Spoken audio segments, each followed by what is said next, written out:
This podcast provides a platform to discuss important questions and complex issues, challenge the status quo, and confront the boundaries of the establishment. I'm retired police chief Daniel Hahn. I went from being arrested at 16 to serving over 34 years in law enforcement. My goal is to keep you informed with news not being reported, voices not being heard, and the untold history of how we got here so that we can create a way forward.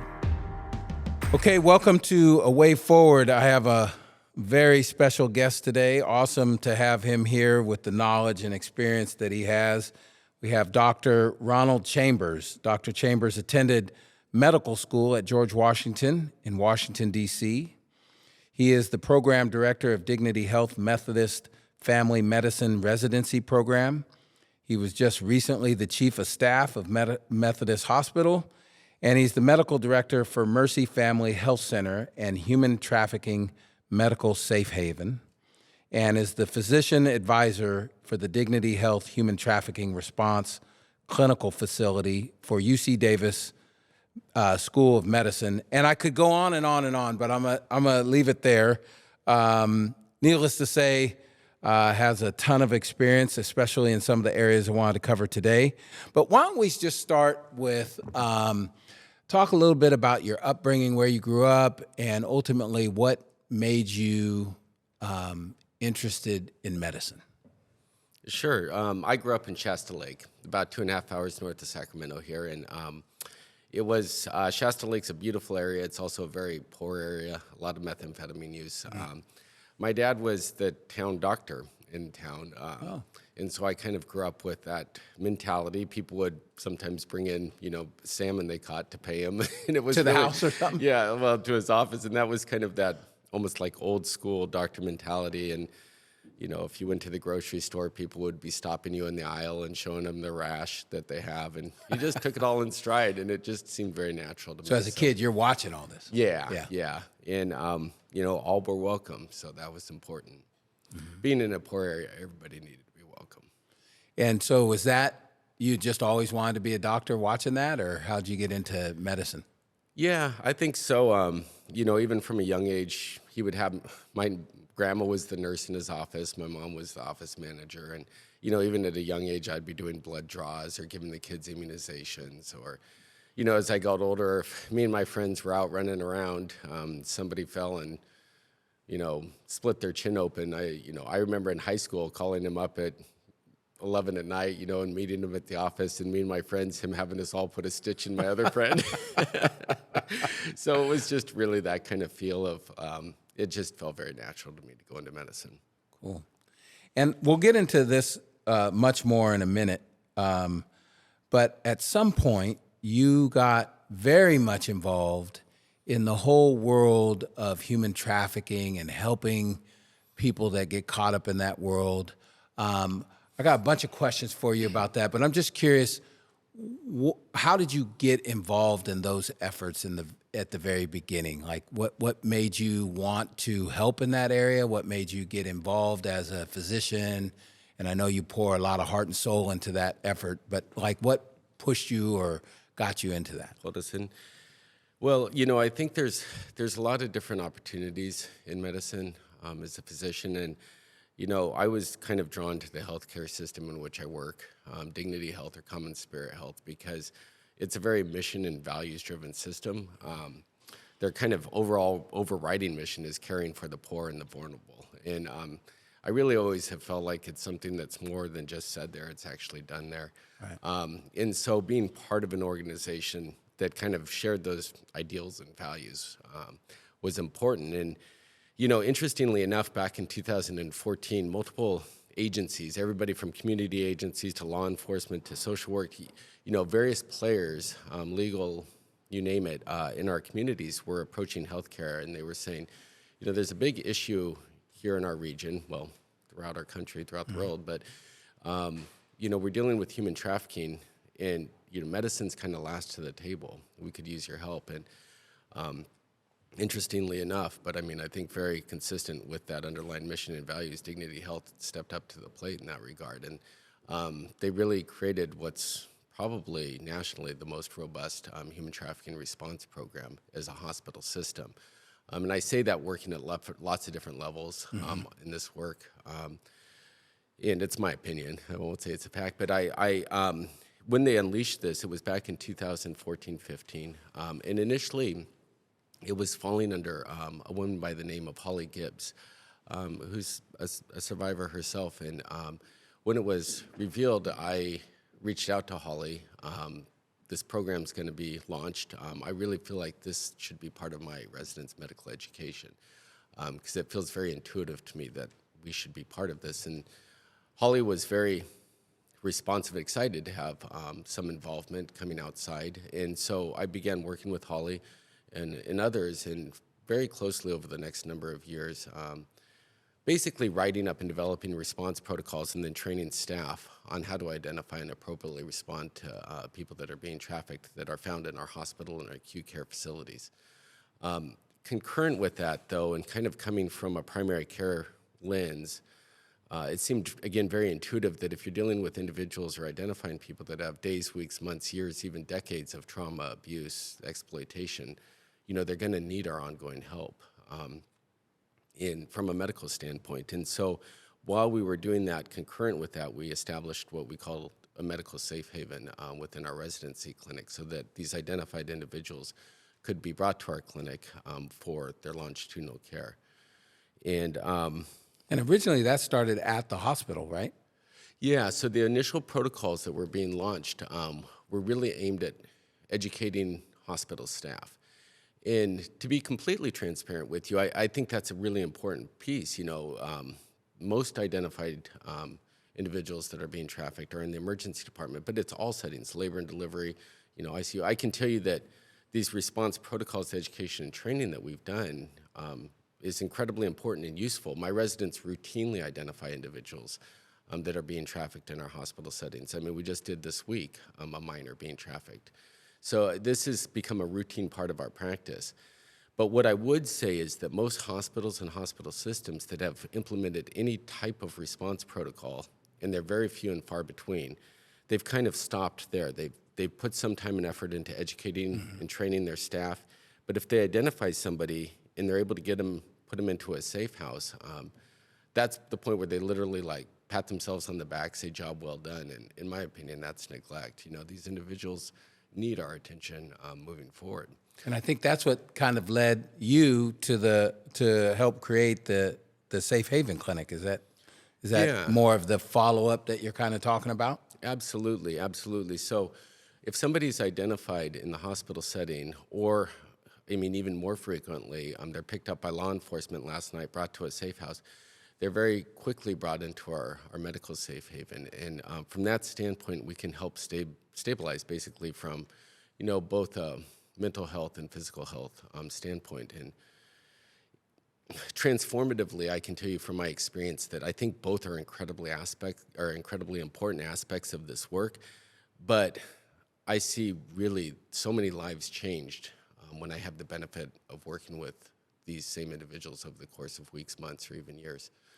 And talk a little bit about when we talked a few weeks ago, and I've done work it's not anywhere near what you've done and what other people have done, but in the sex trafficking world. But what you told me shocked me about the success rate or the improvements that this clinic has had compared to what the normal success rate. I think it was something like 14% success rate normally.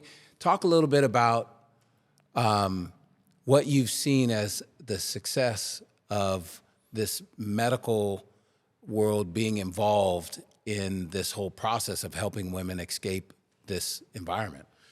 Sure. And I might even step back a little further and just say, to begin with, there's a lack of any education or training in medicine on this. I had zero in medical school. I had zero in residency. And the statistics on this are all over the place, and I hate to throw them out, but I think if you correlate a few of them, they're relatively, reasonable to kind of go to. A teenage female in this country this year is probably about 40 times more likely to be trafficked than she is to die in an automobile accident, about 100 times more likely to be trafficked than she is to commit suicide. Now, from a medical standpoint, that's kind of eye-opening to me because, Again, in medical school, reinforced in residency, with every one of my adolescent patients, I'm actually mandated to document in their chart with my HEADS assessment, the biopsychosocial exam, that I've talked to these patients about automobile safety, that I've talked to them about suicide prevention. There was nothing in my... So does the rest of the world, right? Right, We right. talk about those things all the time. Right, right. Wow. But why aren't we training on this? And then you can kind of extrapolate other studies that show that we in medicine have this opportunity. There was a study in the Annals of Health Law, 2014, where 88% of sex trafficking survivors recovered from their trafficking situations reported they saw a physician while they're being trafficked. None of them had interventions done. 77% of sexually exploited youth in Oakland, California, not only see their doctor, they see their doctor regularly. A third are on prescribed meds and half have been hospitalized. So we have this incredibly prevalent issue. We have this opportunity. Touch these folks a lot. Yeah, but what you get to when you say we're talking about success rates with medical intervention or being part of the care of this patient population or being part of their road of recovery, what I think that really, the path we go down there really involves the misconceptions so many people have about trafficking. Again, I'm throwing out a lot of numbers here, but the National Justice Incident Study will say that about 1.7 million kids will run away in this country each and every year. And somewhere around 350,000 of those get reported to the police. That's 21%. That means that 79% of the kids that run away this year, they're coming from home environments, living situations where their loved one, caregiver, whoever it is that's supposed to be watching over this child, doesn't even bother calling the police. So these typically are going to be homes of abuse and neglect. And the reason why I bring that up is because that's the background of most of the patients I see. I know that we all think, we see Taken or these movies where it's, people being... From another country or something. Yeah, or kidnapped and brought in. And absolutely, we see those patients too. But it's a much more insidious problem that, again, is much more prevalent in our society when, we have so many of our patients coming, again, from these backgrounds of abuse and neglect. Very often, the trafficker is the mom, selling the child for drug money. That alludes to one of the things people always end up asking, well, like, how early does this end up happening? And I will tell you that probably most of the patients I see report that they first remember being sold for sex when they were in their early teenage years, maybe mid, maybe late, maybe early 20s. Once you get past about mid-20s, I think that's kind of the one-offs, the kidnaps, the different things. But, if I were to point my finger at the number one age I've heard when somebody tells me they first report being sold for sex, and I'm not saying it's the average, but it's the most common number I've heard, it's age 5. And that's crazy. Wow. It's an incredibly low number. But again, it's mom selling the child for drug money, putting her in the trunk of the car, driving around across the hall, down the street, those kinds of situations. So if we think about that, homes of abuse, neglect, very often substance use, early childhood trauma, what that leads us down a path to is where we have these same individuals, and very often my patients tell me, they hit 11, 12, 13, and they run away. And when they run away, they're on the streets here in Sacramento, and I'm sure you're well-versed, way more than I on this, Traffickers know exactly where to pick them up. Oh, yeah. They can sit outside the child receiving center where just the kids watch can how sign they, and just watch them come out. And so the trafficker picks them up, takes them home for a while, wines and dines them, tells them they're beautiful, does these things, and at some point that trafficker gets mad at them and just beats the bejesus out of them. Dumps them out on their. I use this story a lot, but it's one I heard early on, and I feel like it makes the point. But took her out, dumped her on the railroad tracks, stripped her naked, peed on her, got in his car and drove off. And the hours go by. It's not like law enforcement knows she's there. We're in medicine, we don't swoop in and help her. But after hours, you've got this 13-year-old, cold, naked, wet, freezing rain here in Sacramento on the railroad tracks, and just got peed on. Who do you think comes back and gets her after those hours? Right. It's a trafficker, and he takes her home. I think most people think, why would she go with him after that? Right.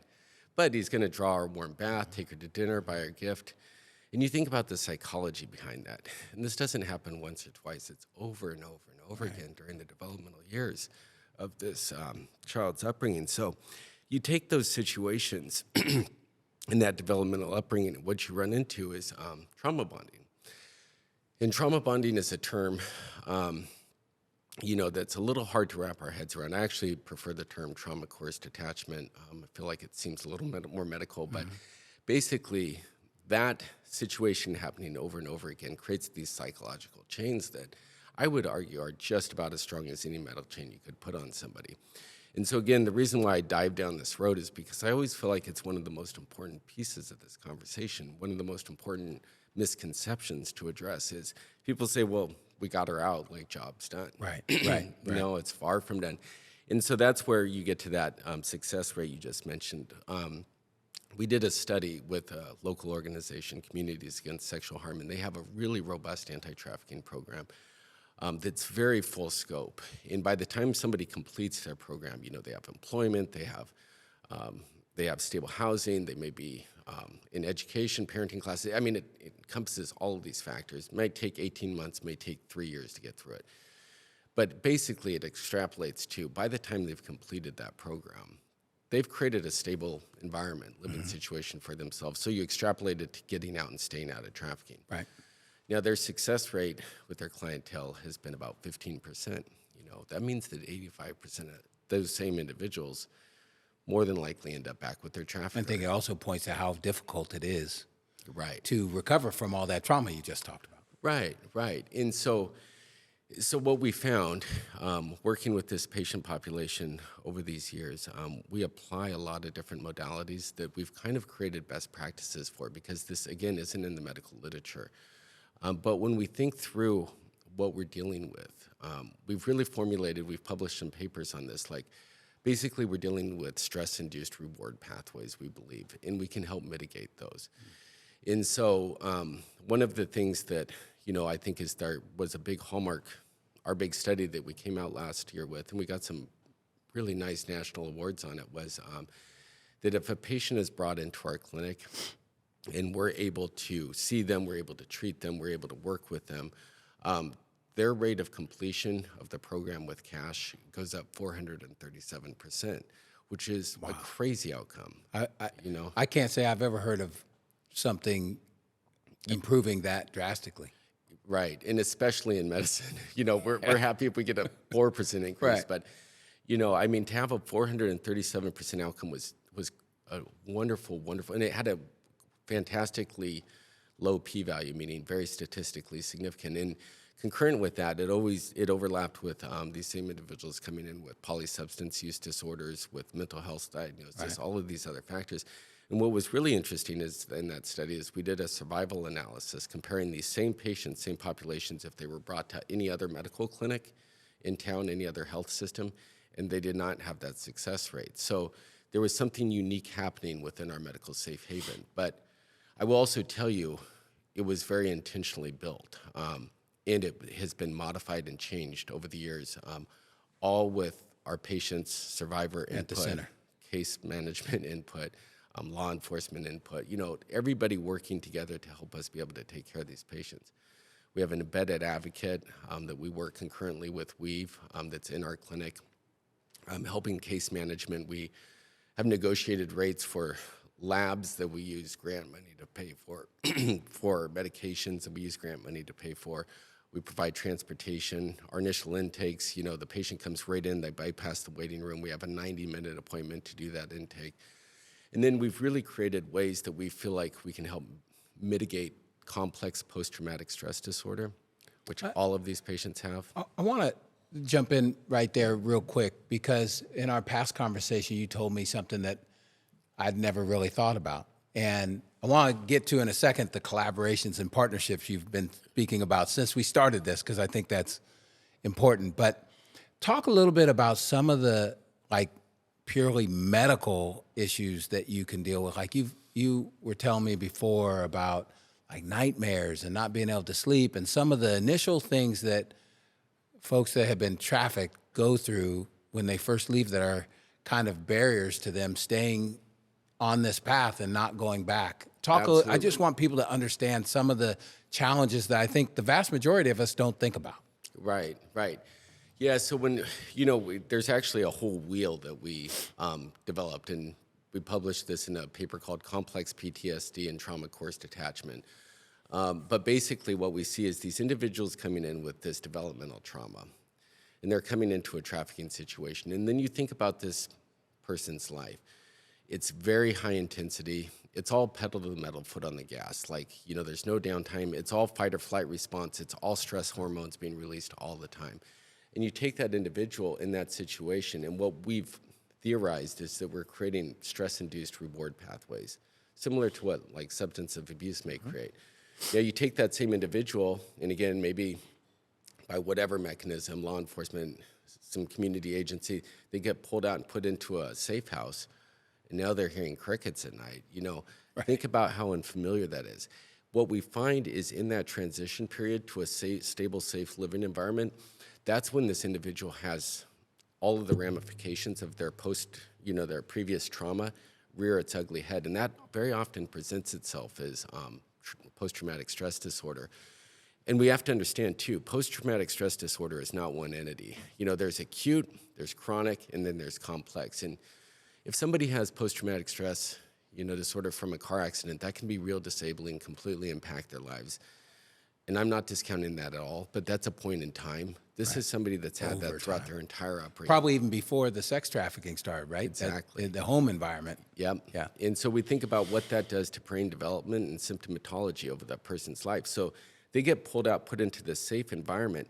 They now have what we call most of these patients having complex post-traumatic stress disorder, which is interesting because here in the United States, again, thinking about our lack of education or training, we don't even have an ICD-10. We don't have a diagnosis code for that. WHO does, internationally, but we don't. But that's what all of our patients have. So they're in this safe house, and they start having a lot of emotional ability. They're having nightmares at night. They're startling. They're having panic attacks. It's basically all of this previous stress is now bursting out. And what you see with that, there's going to be decreased sleep, there's going to be increased emotional ability, and at some point, they almost look like when patients come into me after they've just gotten off the street and they've been in for a safe house for a day or two, it almost looks like a substance use withdrawal very often. They're so uncomfortable, and they're just kind of clawing at the walls. And so that's where we see the loss of so many of these patients is when we first hit into that safe house, they bolt, they leave because they're trying to get back to that pedal to the metal stuff, right? Exactly. In the release of those reward-induced stress hormones, right? So it's not just, it's physical. Yes. And so what we can do to mitigate some of that, obviously we're going to use trauma therapy, we're going to use various modalities, but those patients that are really critical right at the onset, I can use a little bit of medications like prazosin. Prazosin is a blood pressure medication, and for reasons nobody really knows, it takes away nightmares with PTSD, so I can take away their nightmares at night. It also decreases their stress hormones, their adrenergic load a little bit, so it takes some of that edge off. Then I might use another medication like olanzapine, which is going to decrease that emotional ability and add a little bit of sedation. I might use escitalopram, which basically helps us be able to take PTSD symptomatology from kind of our primitive hindbrain, where it just sits there in cycles and causes these problems, up into our kind of frontal, more advanced thought process so we can process and release it. But basically what I'm getting at is through these things, I can buy that individual a night in the safe house, then 2 nights, in a week, then a month. And meanwhile, they're getting those trauma therapy, parenting classes, they're in a stable environment. They're getting the real wraparound services that our community agencies provide that are really going to be what changed their life. I'm just buying them the time to do that. But it's instrumental, I think, in so many of these patients' lives. And when we do this, because we have an hour and a half or more to do it, I'm walking this through with the patients because so many of them have had doctors throw medicines at them. So they're understanding what's going on. Yeah. And then they can call me the next day. We have our embedded advocate. They can text her, hey, I'm having a side effect. We can change things 3 or 4 times within a week if need be. So we can really meet that patient's needs and find what's going to work for them. And that's where I think our success rate comes. Sounds to me like they're bringing a fish to the doctor's office or coming up to the doctor at the store and asking, what's this rash? That sounds very similar to what you described your dad that's as. interesting. The new version of that, yeah, right? With technology added to the thing. So you have mentioned several times, not in these words, but collaboration and partnerships, whether it be cash, you've mentioned law enforcement, you mentioned social services. So you just described what you do somewhat through medication, but partnering that not just doing that, but now they have counselors and other social services woven in there, and the services cash or City of Refuge or all these other things do. And I think in this environment that we live in now is very divisive. And often, like in my world, like some people don't want law enforcement involved in anything. But what you've just described is a large network of partnerships, all of people that do different things with the same goal. Talk a little bit about if you feel that is a big reason why it's been so successful, and if you agree, what the importance of partnerships with all these different kind of areas wound together. Yeah, no, absolutely. And I before I forget to bring it up, I do want to say that this kind of information that we're sharing and doing things, this is based off a lot of experiential learning, treating this patient population. To my knowledge, and again, I work on most of the national committees, to my knowledge, our clinic there in South Sacramento is the highest volume clinic in the country doing this work. Wow. By a lot. Right here in Sacramento. By a lot, yeah. We just crossed over the 5,000 patient visit threshold this last year. So we have a lot of hands-on experience doing this. But absolutely, most of those patients, we identify them in the hospital. That happens. My residents do routinely in the emergency department, labor and delivery. Which is probably a contributing factor to the number of patients, right? People know that that's a place they can get help. The partnerships, I would imagine, is contributing to that. Exactly, yeah. And you know, but so the hospital identification, though, is a small percentage of the total overall patients we see. The vast majority come from the organizations you just mentioned, you know, wow. CASH, City of Refuge, IRC, Weave, Chicks in Crisis, Stand Up Placer, YOLO Wind Youth Services, CPS, you know, self-referrals, law enforcement, FBI. Like, we get these from all over the place, but that collaboration, you know, I took for granted how much work went into it. About in 2017, we had received funding from our local hospital foundation, Mercy Foundation, and they were saying, what do you need? And I thought, well, I need somebody to help organize this, because right now it's caseworkers from agencies calling me at 10 at night saying, hey, she's in crisis. And I was just like, this, you know, burnout road. Right, I hadn't right down it. But, and I was very fortunate. I got Jennifer Cox, who became our program director for the overall medical safe haven. And she's background is in community health and this type of work. And so she really was the one that brought agencies to us, created symposiums, and we began working so collaboratively in a way that was much more robust and sustainable than what I had put together. And so over the course of the years, those relationships have just grown. I mean, the people working in this field are all inspiring, like really wonderful people to work with. And, you know, we have each other's cell phones, so if something really needs to happen, we can go there. But most of the time now, our workflows have developed to the point where we can just kind of synergistically work together to be able to meet the needs of a patient, you know, with handoffs and knowing that when I send somebody there, I'm sure it didn't start like that, right? That's evolved over time, right? And really what Jennifer's done is she actually took that next level, because as we were doing this, kind of the vision I had was, this isn't us in Sacramento. This belongs in other residencies, in family medicine residencies around the country, you know, maybe pediatrics, maybe OBGYN, maybe internal medicine. And so the primary care specialties, I think, are uniquely suited to treat this patient population. And so, again, part of the soapbox I always get on, because at the national level, there's always these barriers for us being able to provide this care, and people are always saying, well, it's too expensive, and that's because most of the models use these really highly specialized, subspecialized clinics that have a ton of resources. And then, so it's too expensive, and how are we gonna do this widespread? And then, like, the hardest thing, how are you gonna train doctors to do it? And in my mind, this is a no-brainer. You put this in residency clinics. They already exist all around the country. There's 700 family medicine residencies alone. Most of them have clinics established to closer care for, to the neighborhoods, I'd imagine, too. Treating vulnerable patient populations.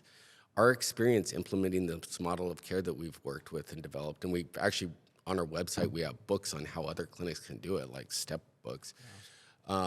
You know, it's very inexpensive. And then the huge benefit is, you know, I have 30 residents. I graduate 30 each year, into their communities. They know how to identify, respond to, And they've been launch, exposed to truly this. treat. Yeah. And they're replicating medical safe havens, and they're doing this. And, Jennifer has used Department of Justice and lots of different grant funding and different things so that we've been able to, and I've traveled to other residency programs. We now have 5 medical safe havens up and running within the state of California, going up from Redding clear down to Northridge. So we're running the state, and we're providing, on average, it looks like somewhere right now, somewhere probably between 1,300 and 1,800 patient visits per year. That's awesome. Specific to this patient population. And you speak of all these different organizations, which are the ones that send most of the people escaping trafficking to you. And so we've come a long ways, I think, in some ways in society and Sacramento and communities in general, in the sense that when I was a young officer, the only option was to go to jail. These organizations weren't there, the hospital wasn't there, the clinics weren't there. It was just take them to jail. Right. On top of that, I grew up in Oak Park in the 70s and the 80s, and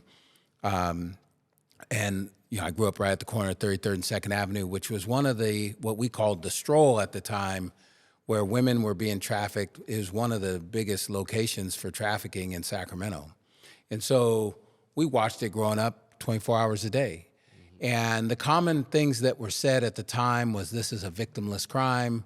A lot of people just get these girls off our corner. It's the oldest profession known to man. They're not, either they're not harming anybody or get them off. And my mom was one of the few people that despised the pimps and the Johns, but always said that this is not a victimless crime.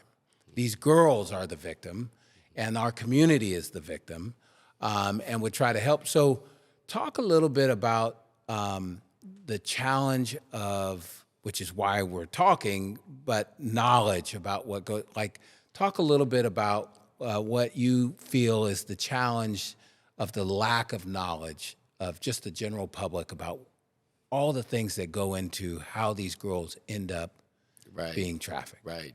No, I mean, boy, your mom was so ahead of her time, right? She, in many ways. I didn't appreciate it when I was a kid, getting drugged to all these community things and things like that. But I will tell you, when Cash opened, which is partly from law enforcement officers, I took my mom over to the Cash building because it's like a block from my mom's house. And she was ecstatic to just see a resource for these girls. So yeah, please talk a little bit about in your experience, what needs to change in terms of people's understanding. And I think you've spoken to it a little bit already. Yeah. Well, again, like your mom being ahead of her time, I mean, the Trafficking Victims Protection Act, where Congress defined what a trafficking victim is, didn't even occur till 2000. So at least 15 or 20 years ahead of Congress. But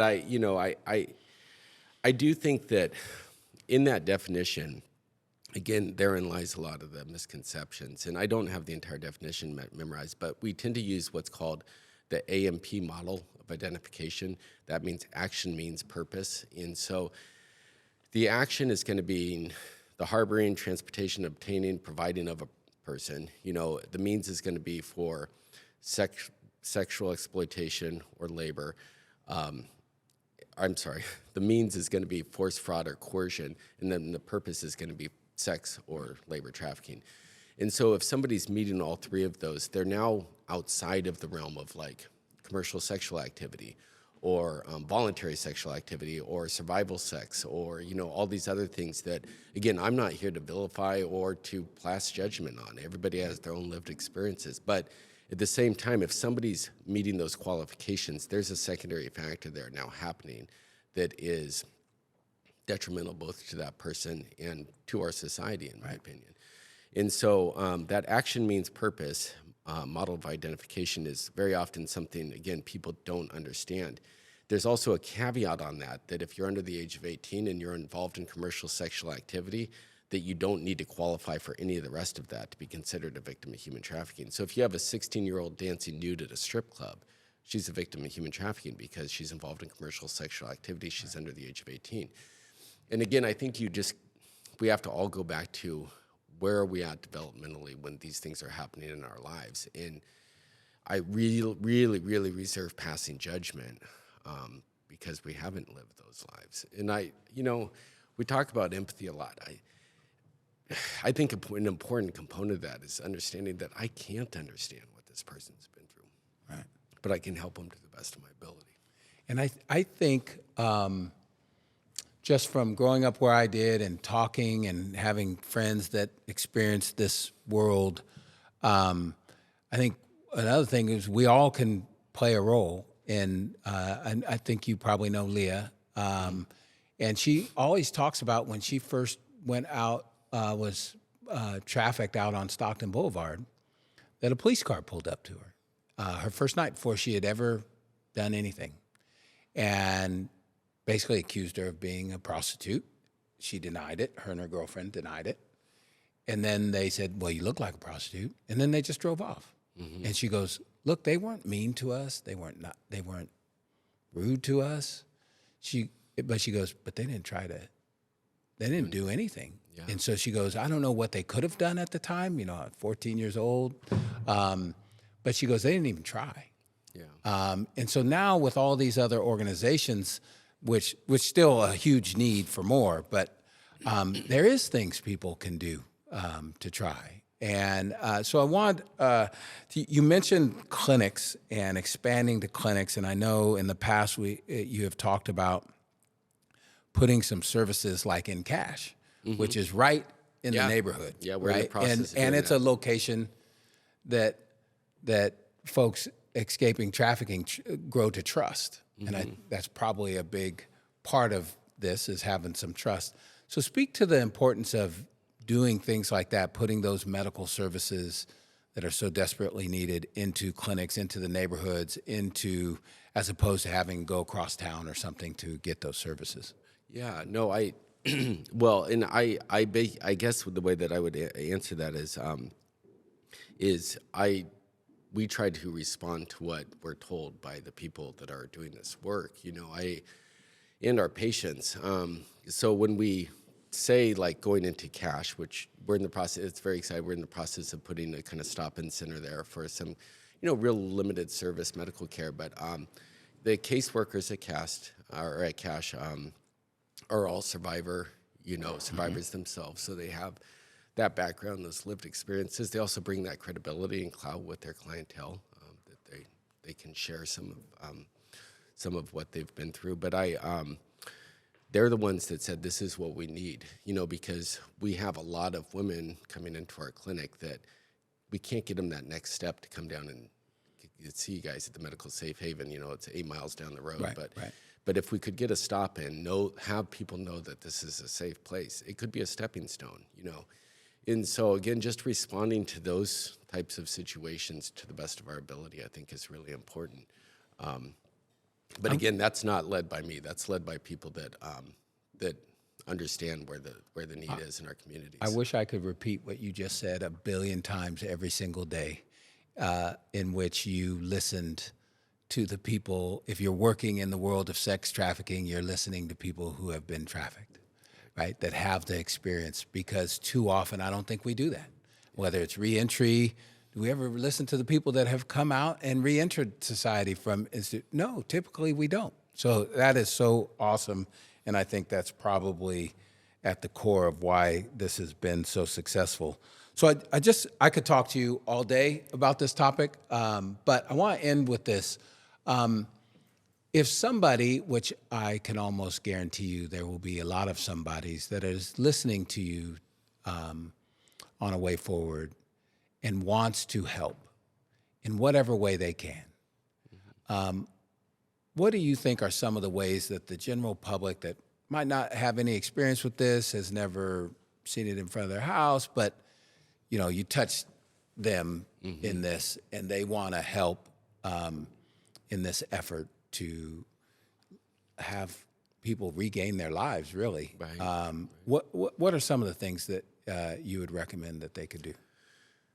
I think that there's just wonderful community agencies, and we've talked about a lot of them in, going to their websites, seeing what resources they need and maybe contributing. And maybe that's tangible, material things. Maybe it's donations. Maybe it's hands-on. Maybe they need somebody to provide transportation. there's a lot of different avenues. I know that we use our local Mercy Foundation to generate a lot of the money that we're able to utilize to pay for medications, because most of our patients don't have insurance when they see us in labs and other things. But I also would say that, it can be very grassroots. I know Sacred Heart Church raises Target gift cards that we give out. That's really nice to be able to give those to our patients. They buy diapers. Excuse me, a little cold. They buy diapers. They buy other things for, for their kids. And again, that's one piece of this too I haven't mentioned. I think it's important. It's a one-stop shop. We provide prenatal care. We deliver the babies. We take care of the children. If they get hospitalized, we're the ones taking care of them in the hospital. So this is one safe place for them to get all their medical needs. But again, getting back to your question, the one piece I would be very mistaken if I didn't bring up is people always say, well, what do I do if I see somebody being trafficked tomorrow? There's a phone number you can have them help somebody memorize. It's 888-3737-888.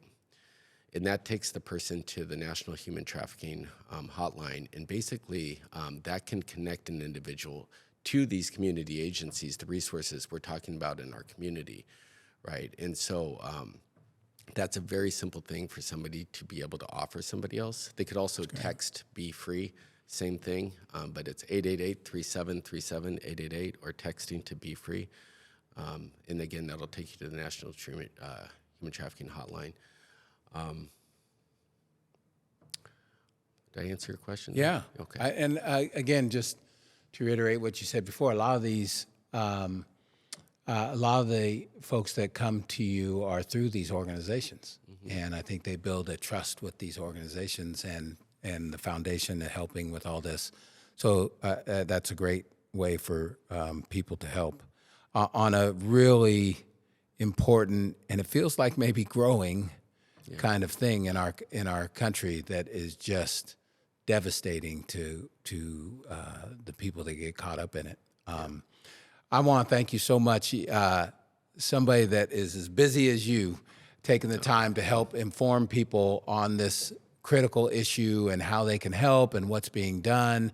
And I personally believe the more we can do what you just described, the more people will be saved and helped and be able to live happy, thriving lives, not only for themselves, but to be productive folks in our community too, that builds all of us up. So thank you first and foremost for what you do and the heart that you put into it, because I don't think these successes could be what they are without your heart and all the people that do this heart for the work. So thank you, and thank you for giving of your time so folks listening to this can be more educated and aware of this issue. So thank you.